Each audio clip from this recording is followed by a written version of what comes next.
Sveiki, tai ką, pralaimėjo Žalgiris pirmas varžybas, labai gaila, nesmagu prognozuoti Žalgirio pralaimėjimą, bet kartais taip nutinka. Tai ką, artėjame prie sekančių varžybų prieš Milaną ir dėja, bet šį kartą turiu nuliūdinti, nepasakysiu, kas laimės, galiu trumpai apžvelgti.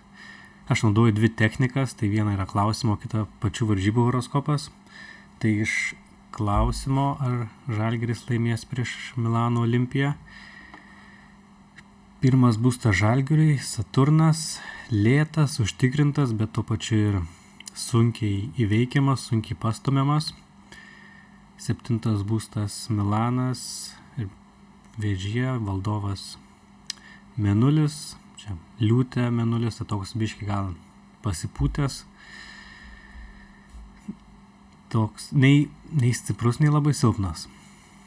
Ir man iš šito horaro matos tik tai išskirčiau, dėl ko manyčiau, kad Milanas turėtų laimėti iš šito, tai kad Mėnulis daro aspektą į Marsą, o Marsas yra 10 būsto valdovas, kas yra pergalė, sėkmybė kiekvienos komandos.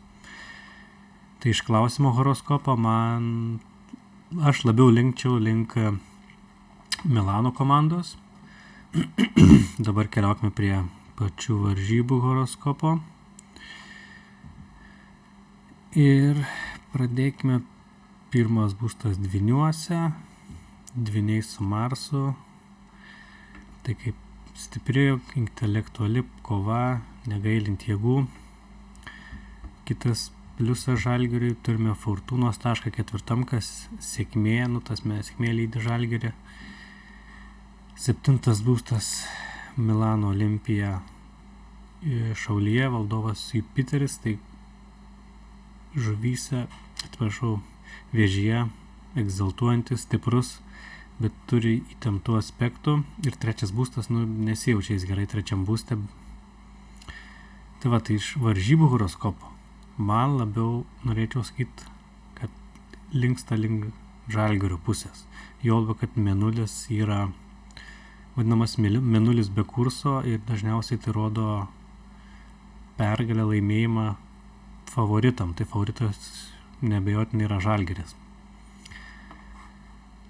Tačiau tiek iš horaro, tiek iš rungtynių horoskopo nematau kažkurios vienos pusės labai stipraus pranašumo.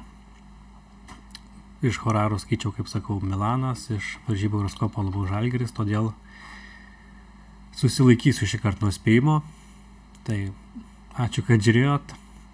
Kitų kartų gal kitą kartą bus aiškiau.